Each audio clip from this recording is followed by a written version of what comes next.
Thank you.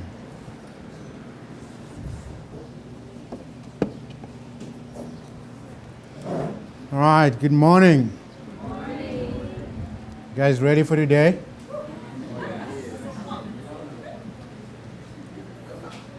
Guys, I think God is wanting us to understand this whole thing that it's not about a formula or a system, but it is about a relationship.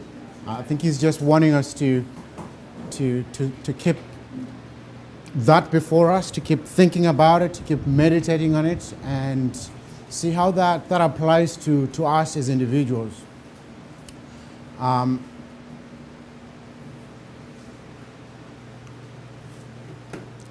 Because God is amazing. He's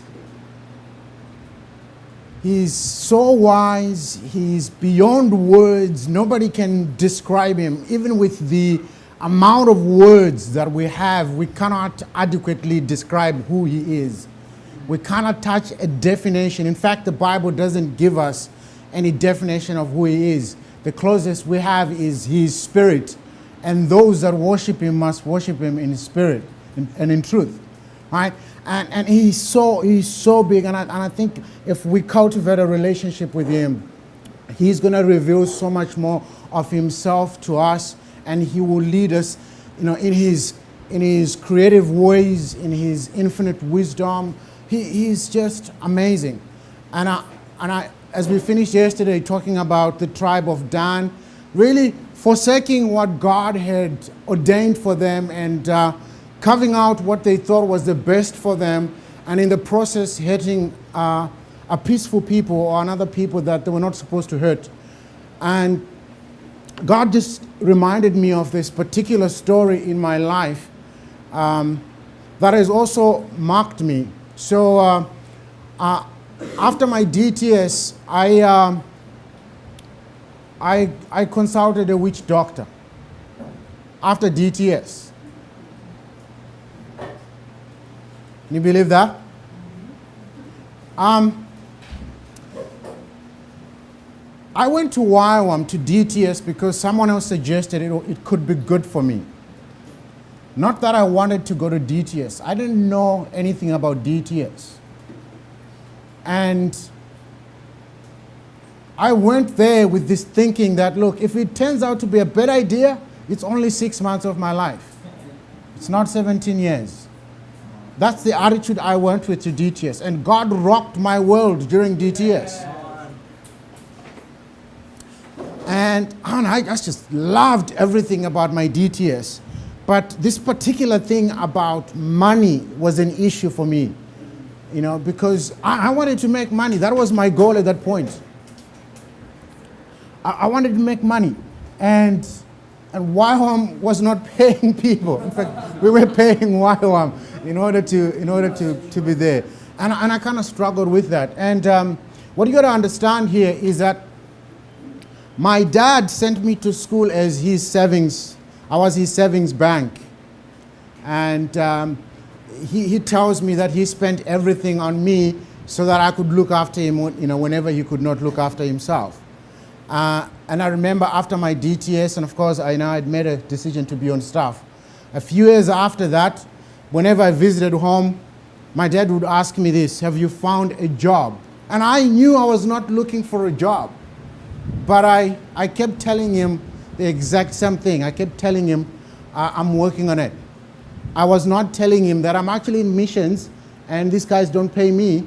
I pay them.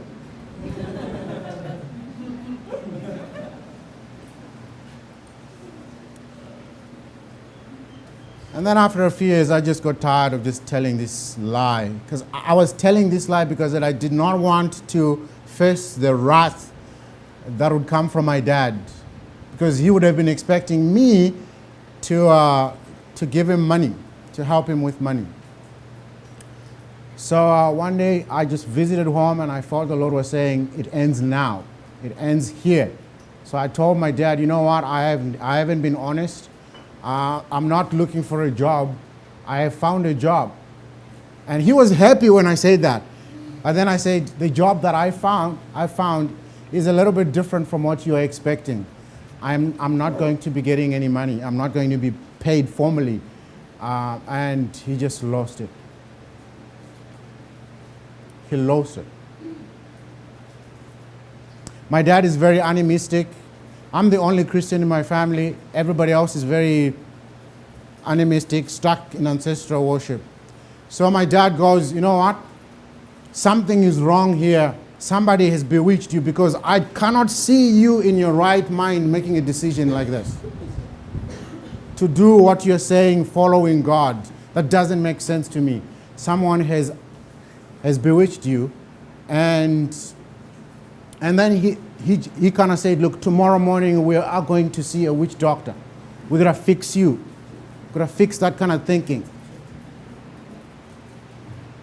As this is where everything I learned in DTS, I was trying to remember, what did they say when they talked about relationship? What did they say when they talked about worldview? Okay, how do I actually, what do I do? Trying to find a way to, to solve this before I go to a witch doctor, because he did not give me a choice. I thought about running away in the middle of the night, but then I realized I'm just creating more problems for myself. And then eventually I went to God.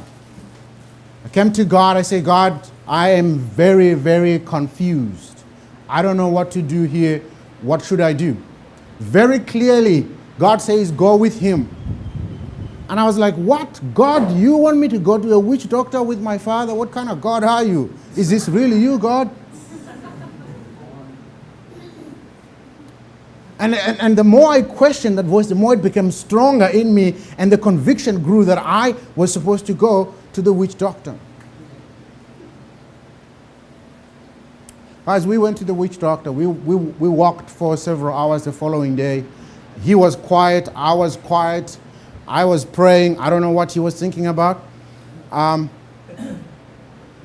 then we got to the homestead. So I'm busy thinking, man, there's going to be a clash of power here, because I have been praying the whole time. What if he just falls down and he goes unconscious? What am I supposed to pray for him? Am I supposed to leave him? I'm busy thinking about these things. And here's what happened. There was a little baby just crawling by the courtyard of this homestead. And there was no adult appeared for 4.5 hours. Just that baby. And as we sat there waiting and waiting and waiting, I knew God was doing something. Because I said, God, you said I should come. You are in charge. You are in control. All I'm doing right now is I'm praying. I'm insecure. Until my dad says, you know what? Let's go back home. Let's go back home. And he was quiet, really quiet, more quiet than when we came. I think he was confused because he had never seen anything like that. And for me, I knew that was God's miracle to not only deal with my dad, but to deal with my future as well, as far as my calling was concerned. Because from that day, my dad has never given me a hard time concerning my following of God or following my calling. He has never questioned it, because before that, it was always about you're so confused, you're selfish, you are so confused about your life. It was all negative things because I was not giving them money as they expected. You guys with me? And God dealt with it that way. I would have never thought that he would deal with it that way. Talk about relationship. Talk about a God who is creative in our life situations. Up to today, he has never spoken to me about that day.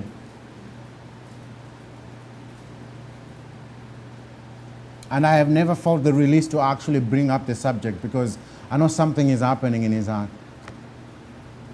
When he talks about me now with his friends or other family members, he says, my son is a pastor. That's the closest that he can get to understanding or to describing what I do.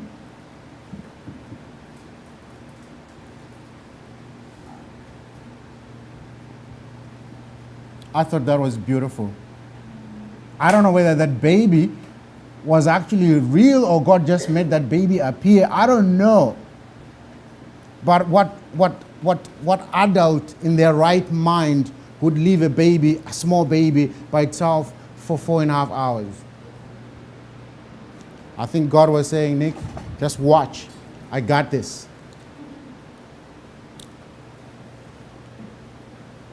Isn't God amazing? Yeah. So not only did the persecution from my family stop that day, I kind of somehow have their blessing. Even though they don't fully understand what I do, but they have released me. Not only they have stopped looking to me as the cash cow or the provider. You know, when I give them money or send them help, it's because I decide to do that, not because they're putting pressure on me. Guys, I had to pay the price. I had to be willing to go through the whole process and obey God, even in a situation that I did not fully understand, because at that moment I was in turmoil. How could God expect me to go to a witch doctor? That shouldn't be. It was normal for my dad, but it was not normal for me. I was done with those kind of things, and God was saying, you go back there, but I am giving you your freedom. This is the way I'm buying your freedom, which is so beautiful. Guys, what we're going to do today is we're going to look at the life of a woman that also paid a price for who she became, and that's Ruth. You know, people look at the story of Ruth and they romanticize it. It's like, oh, sweet. It's a beautiful story. Oh, how romantic. It's not just that. But we do not look at the decision that Ruth made, the choices that she made. They cost her. As she left her family, she left the familiar, she left everything and went into the unknown. She left the known and walked into the unknown. And sometimes it's easy for us to miss that. So we're going to spend some time and look at Ruth today. So far, we have looked at Joshua and the tribes, the allotment of the land and their successes, but also we've looked at their failures in the book of Judges. We've looked at some of the terrible choices and decisions they made as tribes, as a people of God. And now we want to look at a story that is really inspiring, but also a story that is challenging.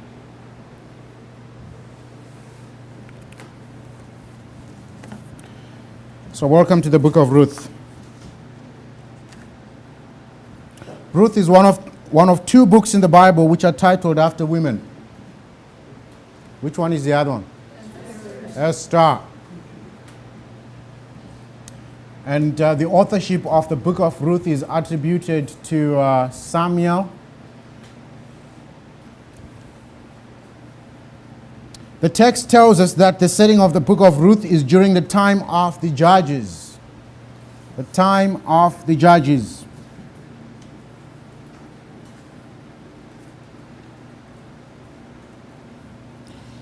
So Ruth chapter 1 verse 1 says, in the days when the judges ruled, there was a famine in the land. Okay, so this is during the time of the Judges. As we saw yesterday, the time of Judges was a very dark time in the history of Israel.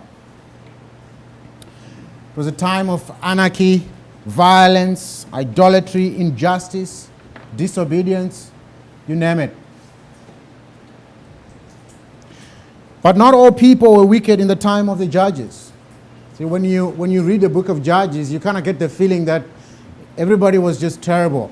No, not everybody was terrible in the book of Judges. There were some who were true followers of God, even in the midst of wicked times. Some that remained faithful to God, even in the face of unfaithfulness. So this book is going to highlight some of those that remained faithful to God. Israel forsook God and went after other gods. But in this story, we're introduced to a Moabite woman called Ruth, who forsook her gods to follow Yahweh, to follow the true God. So a faithful woman contrasted with faithless Israel. Ruth is a story of faithfulness in a time of faithlessness. She is light in a time of darkness. She is light in a time of darkness. As we are told even in the New Testament, in the book of Acts, that God does not leave himself without a witness. He does not leave himself without a witness. It's very interesting that when you look at the time of the prophets, when you look at Elijah, Elijah goes, I think I'm the only one, God. And God says, you know what? I actually have more. It's not just you. I have more that have not prostituted themselves to Baal worship or other gods. And if you follow the history of cultures and how cultures have responded to God, it's like there's always a remnant in there that God keeps for himself. So he doesn't leave himself without a witness. And in the book of Ruth, we're seeing those that remain faithful, even when everybody else chose to be unfaithful.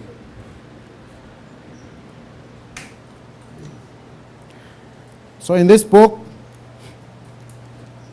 we're looking at a story that begins with famine, but ends with provision. A story that begins with death and ends with new life. Mourning and ends with rejoicing and celebration. And a story that begins with tragedy and ends with triumph and victory.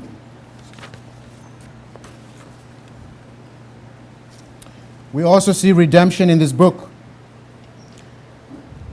Lots of redemption in this book.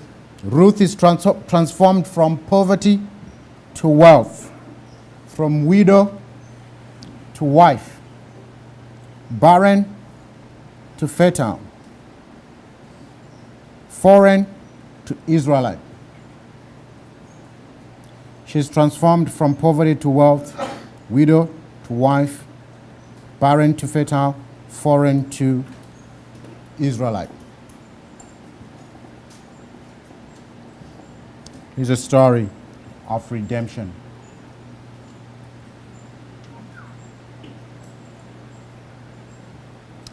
So in the days when the judges ruled, there was a famine. This famine forced a family to move from Bethlehem to Moab. Okay, the text in chapter 1 of Ruth tells us that Elimelech, his wife, Naomi, and their two sons, Chilion and Mahlon, journeyed from Bethlehem to the country of Moab. Okay, so that's kind of the estimated route which they would have taken from Bethlehem, pass through Jerusalem, Jericho, Heshbon, and they would go down to Moab.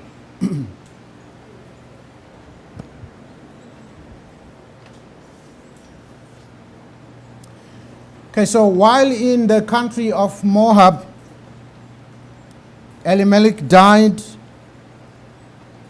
and Naomi was left with her two sons. And the two sons married Moabite women, Ruth and Orpah.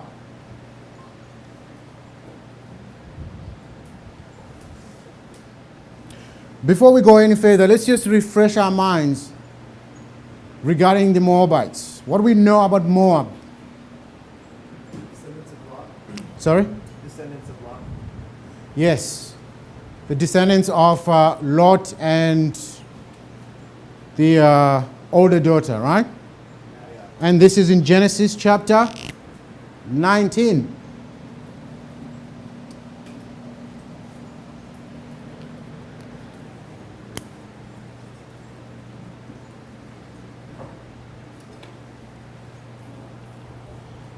What else do we know about Moab?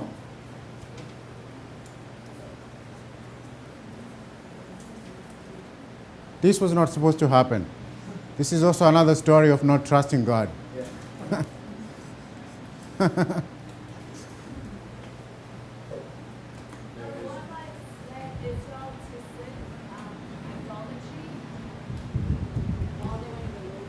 Yes, that's Numbers 25.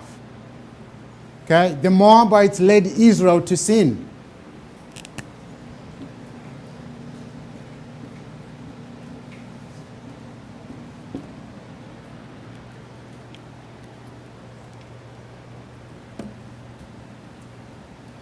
Okay, Moab is located east of the Dead Sea. Right? Present-day Jordan. Apart from Ruth, there is no positive reference to the Moabites. Apart from Ruth, there is no positive reference to Moabites. That's why I say this was not supposed to happen.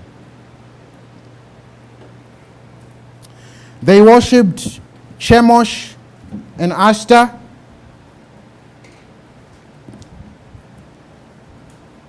Now, a Chemosh, in order to worship Chemosh, they would actually sacrifice their children.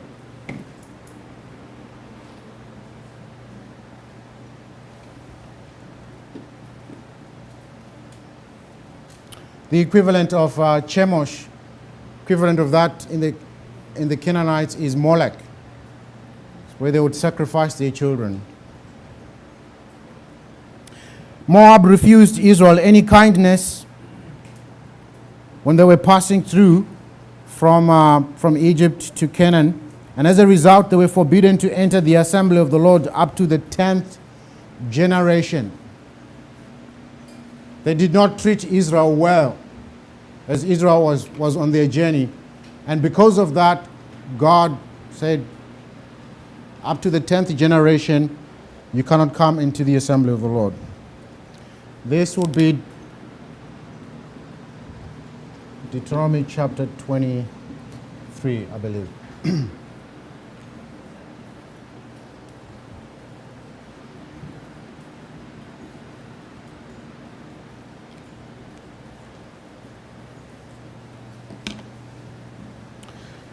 Balak was the king of Moab. What do we know about Balak? Yes. Who did he hire to curse the Israelites? Balaam, that very interesting prophet.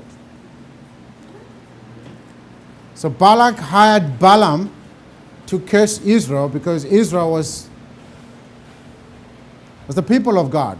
There were many, and Balak felt threatened, and therefore he had to go to Balaam and say, would you curse these people for me? And we know the story that Balaam could not actually curse them, but he blessed them instead. And Balak was not impressed. So this is in Numbers 22.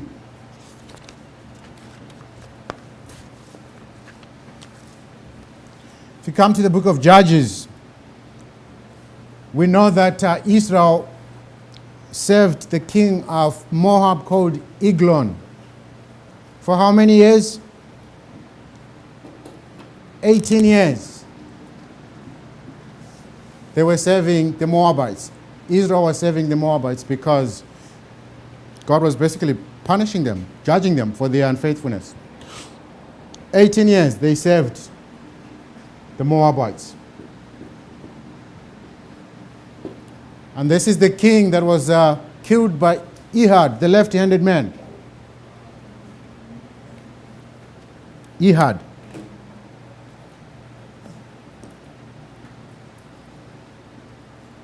This is Judges 3, verse 12.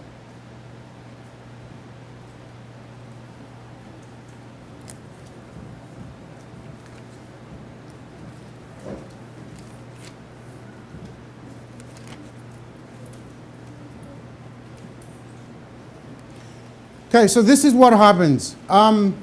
Any questions so far regarding the Moabites? Okay. Sorry? Good. So this is what happened. We know that they left Bethlehem and went to Moab because there was a famine, there was hunger there, they were seeking provision. And what happened is that while they are in Moab, not only did Elimelech die, the father, but also the two sons died. Chilion and Mahlon died. So now we're only left with Naomi and Ruth and Orpah.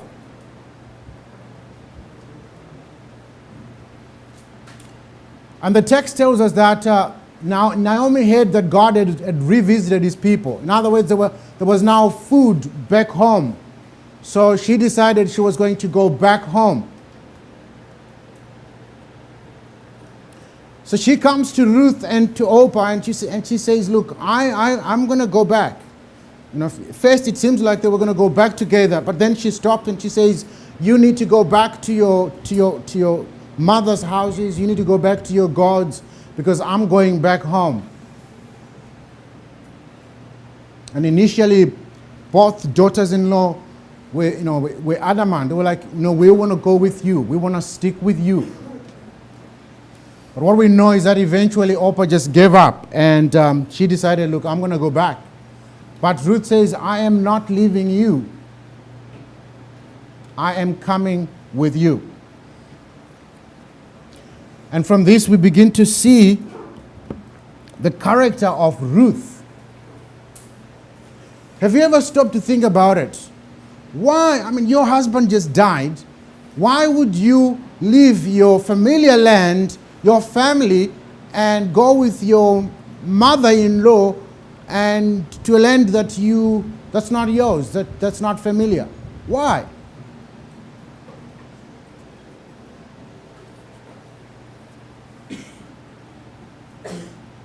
And some people have talked about maybe Naomi had so much influence in Ruth's life that she wanted more of that.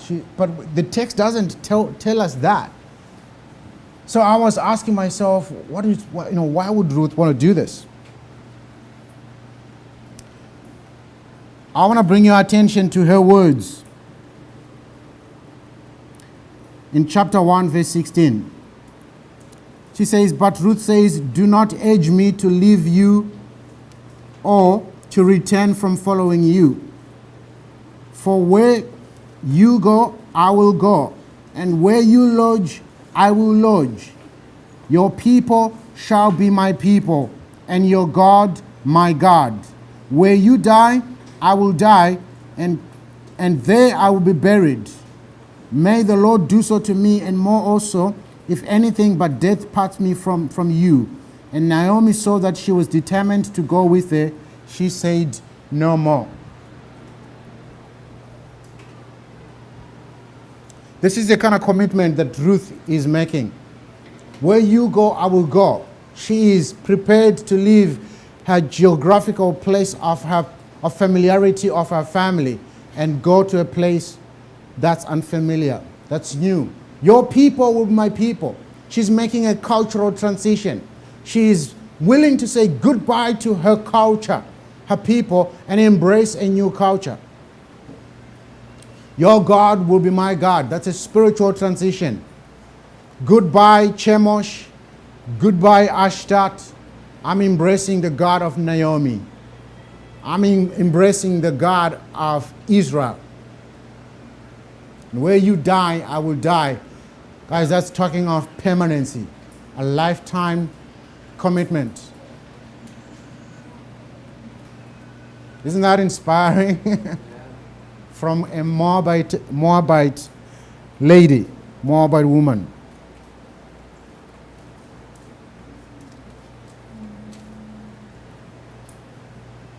Guys, this kind of commitment was made by Ruth in the place of the unknown. I don't know about you, but there are times when I've said, God, you know what? In order for me to do this for you, I would like you to do this first. Have you done that? Have you said that to God? God, I will only go and do this school if you if I have the deposit in the bank, I can only stay in missions if you give me a wife or a husband. I've heard those things. Huh? Or I can only stay here, I can only do this if you give me children. Like we put these conditions before God. Sometimes it works. Because it works simply because God wants it to work. But many times it doesn't. I remember at one time, my wife and I were going to do a leadership school.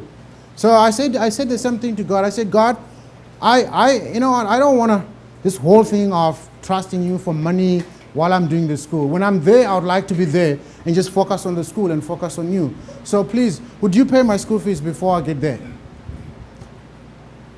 And you know what? A week later after I prayed that prayer, I was contacted by the base and they said, my wife's school fees and my school fees were paid. I've tried the same thing several times after that. It hasn't worked. So, but here, Ruth just, man, do you think when she made this commitment, she knew that she was going to meet some amazing dude called Boaz? No. I don't think Naomi had told her about Boaz, who's rich, who's wealthy, and the possibility of hanging out and things working out. I don't think so. I think she was just impressed by Naomi's God, Naomi's culture, and she wanted to stay. But we also get understanding later on when she goes to Bethlehem, and we get the understanding why she wanted to stick with Naomi. I think Naomi needed Ruth, actually. Because Boaz then says, everything you've done for your mother-in-law, Naomi, has been told to me. And that somehow impressed Boaz. He was impressed by what Ruth had done for Naomi. So I think Ruth was also a blessing to Naomi and not just the other way around. I can imagine after losing your husband and losing your two sons, you'd feel like you have nothing.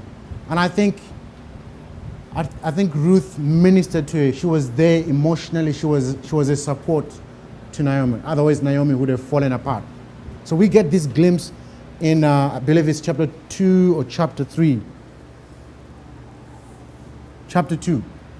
When Boaz says, I'm impressed by your character. I'm impressed by everything you've done.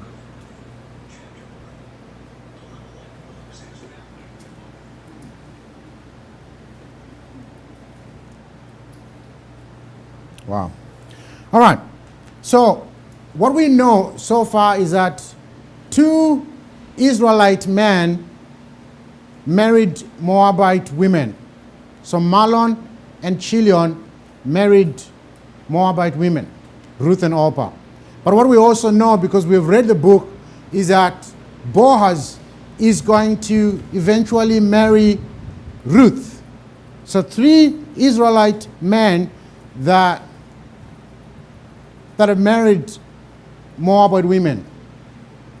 I would like us to get into a discussion with your seat partner. Was it an issue to marry Moabite women? What do you guys think? So let's discuss that and then we can get some feedback.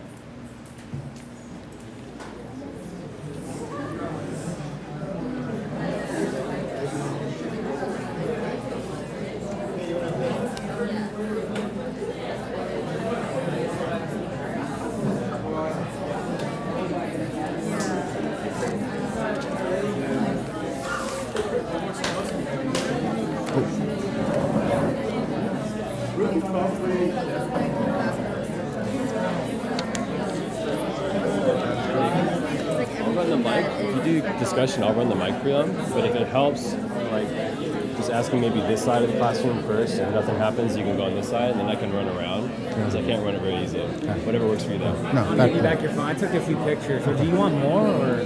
No, a few is fine. Okay.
All right, let's get some feedback.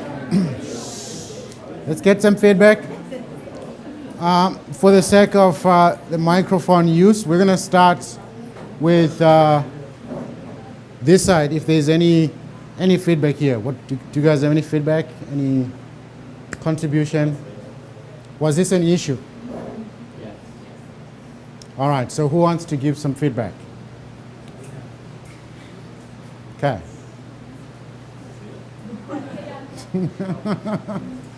Go for it. Well, if she was a Moabite, I would say yes.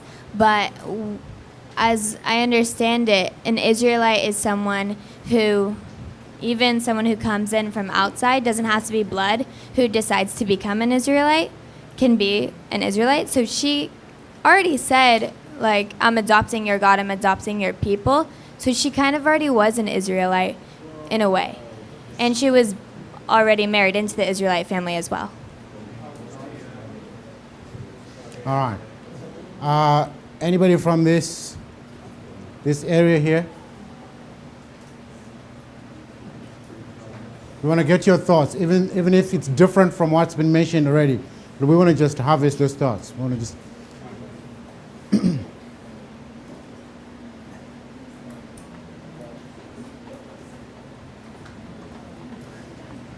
I had more of like just a question of why don't you think that they brought women with them to Moab, like from Bethlehem? Because obviously they knew that their sons were going to get married and probably in the country that they were going to. So it was just a thought. Okay, Yeah. so why did they not take women with them? Good question. All right, what about this area here?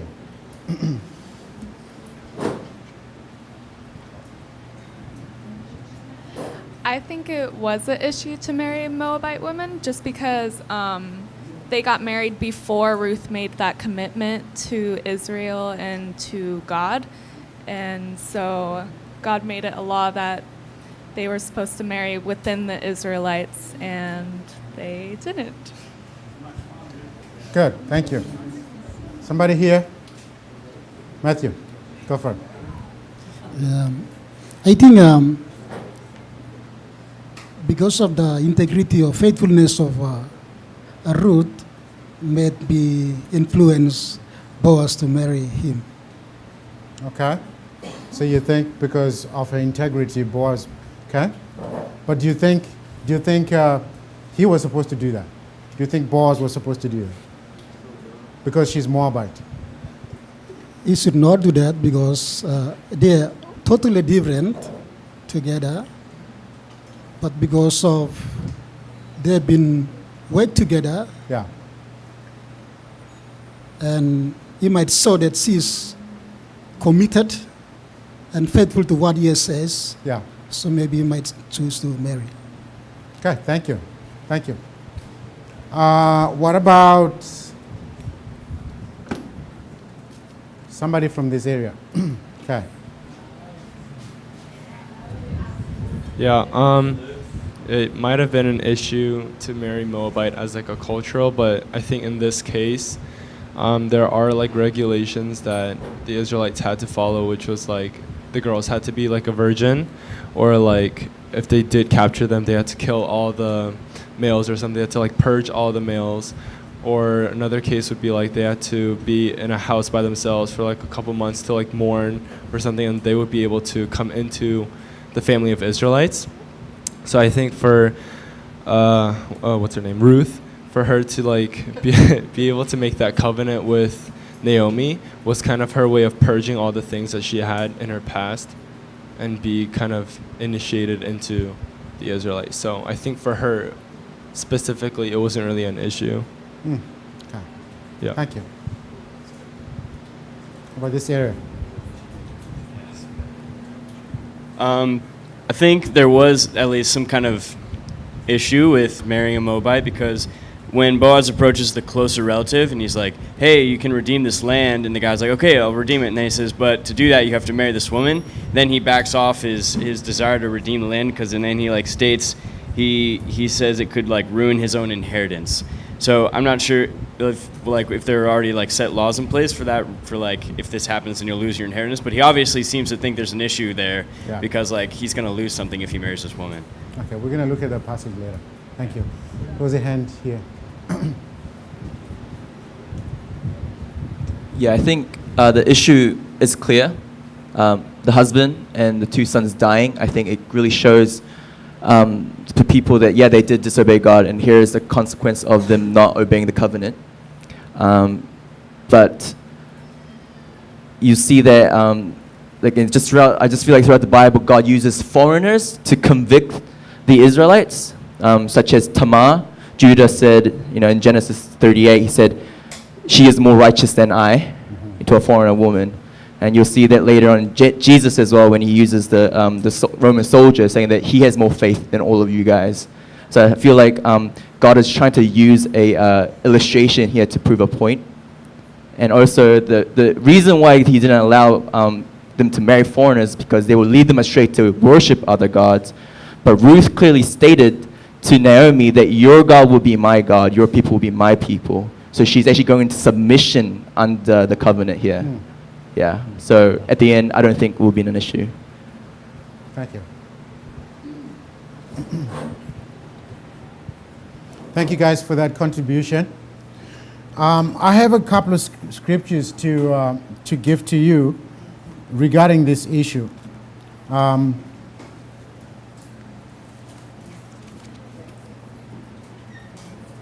think it's really important to get the big picture here. And not just stay with this particular story, but let's get the big picture.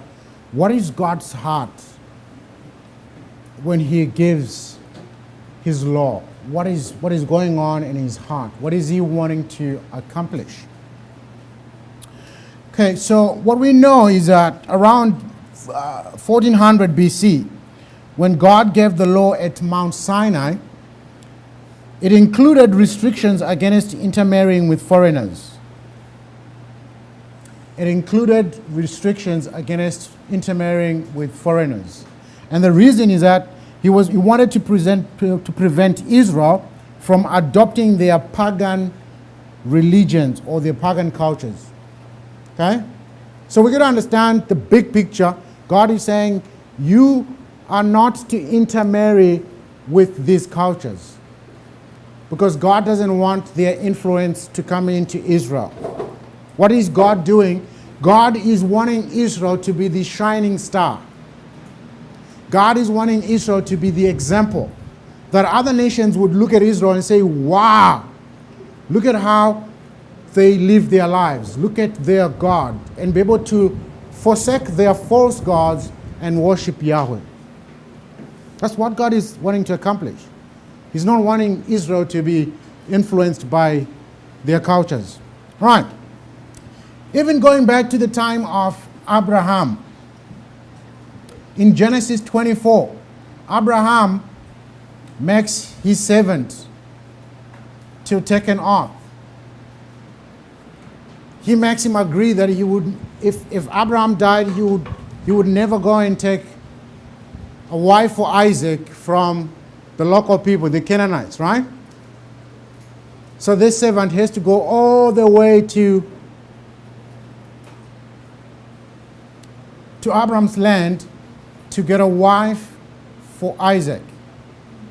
And if you read Genesis 24 and you read the prayer of the servant, it's a beautiful story of how God provides a wife for Isaac, Rebecca. Okay, so even Abraham is very much aware of the influence that other women or other foreigners could bring into their lives as a people of God. Okay, let's look at Joseph. Who did Joseph marry? So Joseph married the daughter of an Egyptian priest. That was not an Israelite.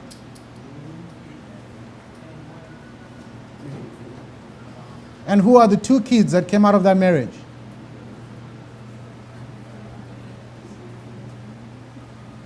Ephraim and Manasseh. Okay. What about Moses? Who did Moses marry?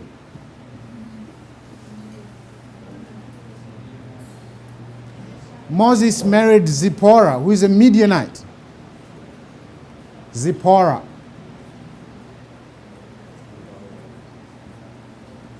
She's from Midian. Okay. We're gonna go somewhere with this. Right.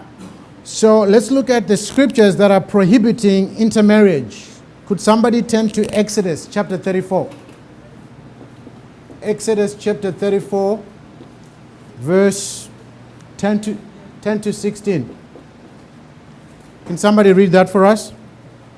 Listen, I am making covenant with you in the presence of all your people. I will perform miracles that have never been performed anywhere in all the earth or in any nation. And all the people around you will see the power of the Lord. The awesome power I will display for you. But listen carefully to everything I command you today. Then I will go ahead of you and drive out the Amorites, Canaanites, Hittites, Perizzites, Hivites, and Jebusites. Be very careful never to make a treaty with the people who live in the land where you are going. If you do, you will follow their evil ways and be trapped. Instead, you must break down their pagan altars, smash their sacred pillars, and cut down their Asherah poles. You must worship no other God, for the Lord whose very name is jealous is a God who is jealous about his relationship with you. You must not make a treaty of any kind with the people living in the land. They lust after their gods, offering sacrifices to them. They will invite you to join them in their sacrificial meals, and you will go with them. Then you will accept their daughters who sacrifice to other gods as wives for your sons, and they will seduce your sons to commit adultery against me by worshiping other gods. Okay, so God is very clear there. Don't intermarry with all these ites, because they're gonna influence you. Okay? Could somebody read Deuteronomy chapter 7, verses 1 through 6?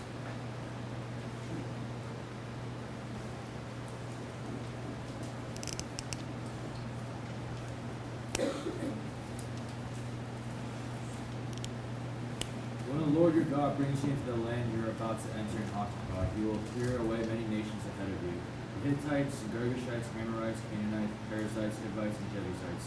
These 7 nations are greater and more numerous than you, and the Lord your God handed these nations over must completely destroy them. Make no treaties with them and show them no mercy. You must not intermarry with them. Do not let your daughters and sons marry their sons and daughters, for they will lead your children away from me to worship other gods. And the anger of the Lord will burn against you, and he will quickly destroy you. This is what you must do. You must break down their pagan altars and shatter their sacred pillars. Cut down their Asherah poles and burn their idols, for you are a holy people, who belong to the Lord your God. Of all the earth for all the people on earth, the Lord your God has chosen you to be his own special treasure. Amen. Thank you. And let's read Deuteronomy 21.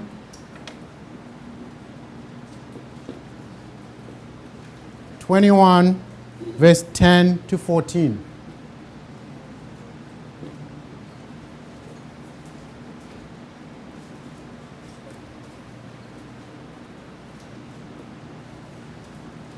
Suppose you go out to war against your enemies, and the Lord your God hands them over to you, and you take some of them as captives. And suppose you see among the captives a beautiful woman, and you are attracted to her and want to marry her. If this happens, you must take her to your home, where she must shave her head, cut her nails, and change the clothes she was wearing when she was captured. She will stay in your home. Let her mourn for her father and mother for a full month. Then you may marry her, and you will be her husband, and she will be your wife.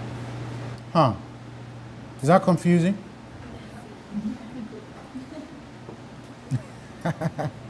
Why shave the head? Okay. So here, if they go to war and they find a woman they like, they can marry them. Right? But you notice that there's specific nations that are being banned. Okay? Specific nations they're not supposed to get women from. Okay? Are we together? So this scripture says if you go to war, you can. Okay? But other scriptures have mentioned specific peoples or people groups they're not supposed to intermarry with. So we got to be clear there. All right, let's read this last one, and then we're going to take a break. Deuteronomy 23, verse 3 to 6. No Ammonite or Moabite or any of their descendants may enter the assembly of the Lord, not even in the 10th generation, for they did not come to meet you with bread and water on your way when you came out of Egypt, and they hired Balaam, son of Beor, from Pelthor in Aram Naharaim, to pronounce a curse on you. However, the Lord your God would not listen to Balaam, but turned the curse into a blessing for you, because the Lord your God loves you. Do not seek a treaty of friendship with them as long as you live. Thank you. Guys, I know we're reading lots and lots of scriptures here, but I think it's necessary for us to actually have that broad understanding as we go forward. Okay. Maybe let's stop here and take a break. And then when we come back, we will continue and bring a closure to this. Yes, come back at 10:30, 15-minute break. Sweet.